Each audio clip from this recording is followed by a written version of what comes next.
तो दोस्तों आज हम साइंस का chapter chemical reaction and equation पढ़ेंगे। Class 10th। The process in which new substance with new properties are formed from one or more substance called chemical reaction। Chemical reaction क्या होता है कि जब कोई सब्सटेंस से कोई नया सब्सटेंस बनता है तो उसे केमिकल रिएक्शन बोलते हैं। सब्सटेंस एक भी हो सकता है, सब्सटेंस एक से ज़्यादा भी हो सकते हैं। केमिकल रिएक्शन में जो सब्सटेंस पार्टिसिपेट करते हैं उनको रिएक्टेंट्स बोलते हैं और उन रिएक्टेंट्स से मिलकर जो भी चीज़ बनती है उसे हम प्रोडक्ट बोलते हैं। सब्सटेंस बनता है उसे प्रोडक्ट बोलते हैं। ओके बच्चों, तो एग्जाम्पल के लिए मैं आपको बताना चाहता हूँ डाइजेशन ऑफ फूड, खाना जो पचता है हमारे पेट में उसे हम बोलते हैं डाइजेशन ऑफ फूड। ये भी एक केमिकल रिएक्शन है। और रेस्पिरेशन, सांस लेना भी एक केमिकल रिएक्शन है। रस्टिंग ऑफ आयरन, जंग लगना, बर्निंग ऑफ मैग्नीशियम रिबन, ये भी हमारा एक केमिकल रिएक्शन है। फॉर्मेशन ऑफ कर्ड, दही का बनना भी केमिकल रिएक्शन है। तो change in state, chemical reaction involves, chemical reaction में क्या क्या होता है वो मैं आपको बताना चाहता हूँ। Change in state, colour change होता है, टेम्परेचर चेंज होगा, इवोल्यूशन ऑफ गैस, गैस निकलेगी। किसी भी केमिकल रिएक्शन में आपको पता होगा कि उसकी स्टेट, उसकी अवस्था बदल जाएगी। कलर, उसका कलर भी चेंज हो जाएगा। जैसे कोई मान लो कोई सब्जी है, कोई खाना बना रखा है, वो खाना ख़राब हो गया, बदबूदार आ गया तो उसका कलर भी चेंज हो जाएगा। ऐसे ही टेम्परेचर, उसका तापमान में परिवर्तन आ जाएगा। इवोल्यूशन ऑफ गैस, गैस भी निकलेगी इसमें से। तो ये सब कंडीशंस होती है केमिकल रिएक्शंस में। ओके बच्चों, तो बच्चों जब केमिकल रिएक्शन होती है तो उसमें गैस का इवोल्यूशन भी होता है। एग्जाम्पल के लिए मैं बता सकता हूँ कि आप कभी देखना कि कहीं पर कोई कचरा पड़ा हुआ है या बहुत सारा पत्ते, सड़े हुए पत्ते पड़े हुए हैं मिट्टी में, तो आप देखना उस जगह पर उसके डिग्रेडेशन से, उसके गलने के कारण वहाँ पर थोड़ी गर्मी होगी और वहाँ पर वो गला हुआ दिखेगा। तो ऐसे कारण होते हैं जहाँ पर आप देखोगे कि मान लो कोई खाने का कचरा पड़ा हुआ बहुत सारा, तो वहाँ से आपको स्मेल आएगी, मतलब वो गैस निकल रही है वहाँ पर। और वहाँ पर थोड़ा तापमान भी इंक्रीज़ होगा क्योंकि वो केमिकल रिएक्शन हो रहा है, वहाँ पर रासायनिक अभिक्रिया हो रही है। ठीक है बच्चों, आगे चलते हैं अब। तो ways of representing a chemical reaction, chemical reaction को रिप्रेजेंट करने का आप मेथड देख सकते हो। ये है वर्ड इक्वेशन। वर्ड इक्वेशन में क्या देखते हैं कि हम उसमें नाम लिखे होते हैं। क्या क्या लिखा होगा बच्चों? उसमें नाम लिखा होगा। जैसे जिंक है, जिंक लिखा हुआ, zinc sulphuric acid left hand side पे, और राइट हैंड साइड पे आरएचएस बोलते हैं। जिंक सल्फेट और हाइड्रोजन बन रहा है, तो ये इसको बोलेंगे हम, इस पूरे को बोलेंगे वर्ड इक्वेशन। वर्ड इक्वेशन में क्या होता है कि उनके नेमिंग लिखे होते हैं। लेकिन बच्चों इसकी केमिकल इक्वेशन क्या होगी हमारी, आप देखोगे इसमें केमिकल इक्वेशन इसकी ये वाली केमिकल इक्वेशन होगी इसकी, ये इसकी केमिकल इक्वेशन बच्चों। जिंक का सिंबल Zn होता है, सल्फ्यूरिक एसिड का फॉर्मूला H2SO4 होता है, और उससे क्या बनता है हमारा जिंक सल्फेट। जिंक सल्फेट को ऐसे बोलते हैं ZnSO4, और जो हाइड्रोजन गैस निकली है उसको H2 बोलेंगे। तो ये हमारा वर्ड इक्वेशन है। और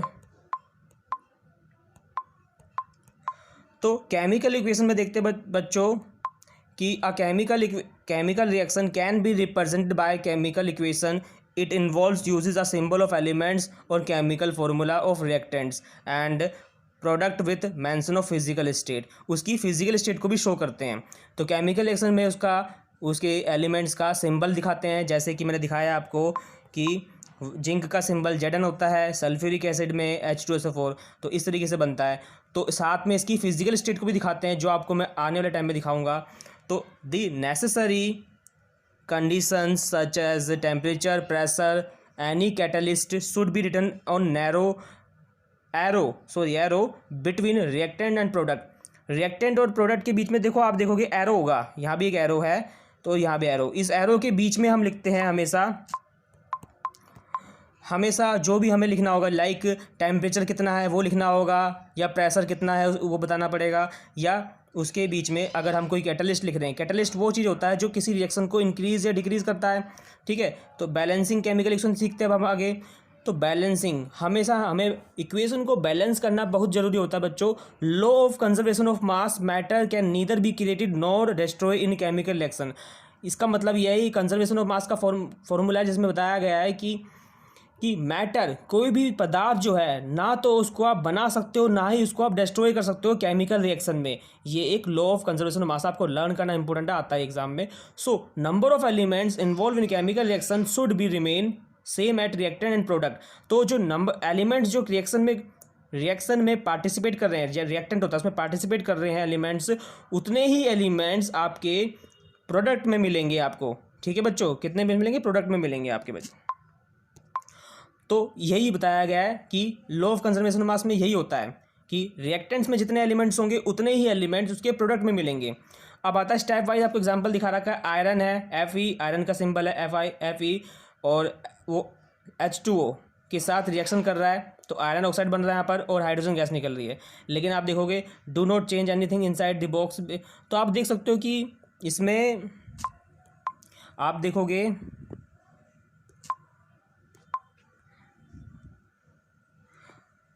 इसको समझाने के लिए मैं आपको एक विंडो पे स्क्रीन दिखाई दे रही है, मैं वो लाकर दिखाऊंगा आपको, वो अच्छे से समझ आएगा इसके लिए। तो विंडो में आप देखोगे कि किस तरीके से इसको मैंने कि दोनों तरफ हिसाब से मल्टीप्लाई किया है, डिवाइड किया है, मतलब सॉरी मल्टीप्लाई डिवाइड नहीं किया, इसके अंदर मैंने मल्टीप्लाई किया है, डिवाइड कुछ नहीं किया। ठीक है, तो सॉलिड स्टेट के लिए बच्चों एस सिंबल होता है, लिक्विड स्टेट के लिए एल सिंबल होता है, गैस स्टेट के लिए जी दिखाते हैं, एक्वा स्टेट मतलब होता है लिक्विड फॉर्म में होता है। ये लिक्विड फॉर्म मतलब पानी के साथ मिला हुआ, जो भी सब्सटेंस है वो पानी के साथ मिला हुआ उसको हम एक्वा स्टेट बोलते हैं।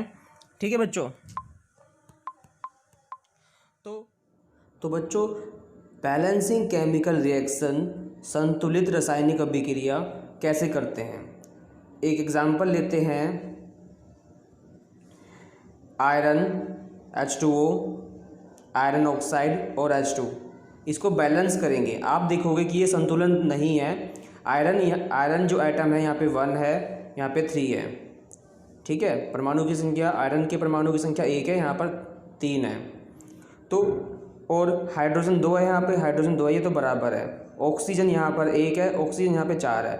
इनको संतुलित करना है, हमें बैलेंस करना है। तो आयरन यहाँ पे 3 है तो यहाँ पर हम 3 से मल्टीप्लाई कर देंगे। ठीक है, अब ऑक्सीजन यहाँ पे 1 है और यहाँ पर 4 है तो यहाँ पे ऑक्सीजन को यहाँ पे हम 4 से मल्टीप्लाई करेंगे। बच्चों यहाँ नहीं करेंगे, यहाँ करना होता है, हमेशा रखना। ठीक है, हमें अंदर नहीं करनी है मल्टीप्लाई, हमेशा हमें बाहर मेन जगह पे करनी है। यहाँ मल्टीप्लाई करनी है इस जगह पर मल्टीप्लाई करनी होती है, अंदर नहीं करते क्योंकि वो केमिकल फॉर्मूले की होती है वो। तो 4 से मल्टीप्लाई कर दिया बच्चों, तो यहाँ पर हाइड्रोजन भी हमारे 8 हो गए और ऑक्सीजन हमारे 4 हो गए। आप देखोगे कि यहाँ पे ऑक्सीजन 4 है लेकिन यहाँ पे हाइड्रोजन हमारे 2 है, तो हाइड्रोजन की संख्या बढ़ चुकी है अब। तो हाइड्रोजन यहाँ भी बराबर करने के लिए यहाँ से 4 से मल्टीप्लाई कर देंगे। तो बच्चों फिजिकल स्टेट में सॉलिड स्टेट जो होता है वो एस सिंबल होता है इसका, लिक्विड स्टेट का हमारा एल सिंबल होता है, गैसेस स्टेट का हमारा गैस सिंबल जी सिंबल होता है, एक्वा स्टेट होता है हमारा AQ होता है। इस मतलब कि कोई सब्सटेंस जो कोई मटेरियल वो वाटर में मिला हुआ है तो उसको हम एक्वा स्टेट बोलेंगे। ठीक है, तो आयरन हमारा सॉलिड स्टेट में है तो उसको S दिखाएंगे यहाँ पे फिजिकल स्टेट इसकी। और वाटर जो आयरन जो रिएक्शन करता है वो गैस वाली फॉर्म में वाटर से रिएक्शन करता है तो उसको G दिखाएंगे। और ये जंग लग गया उसके ऊपर, आयरन के ऊपर, तो ये हमारा भी सॉलिड फॉर्म में होगा, सॉलिड स्टेट में। और हाइड्रोजन ये हमारा गैस फॉर्म में। तो ये हमारी जो है बैलेंसिंग हो गई बच्चों। ठीक है, तो बच्चों आपको मेरे चैनल को लाइक, सब्सक्राइब और शेयर करना है। Thank you for watching this video.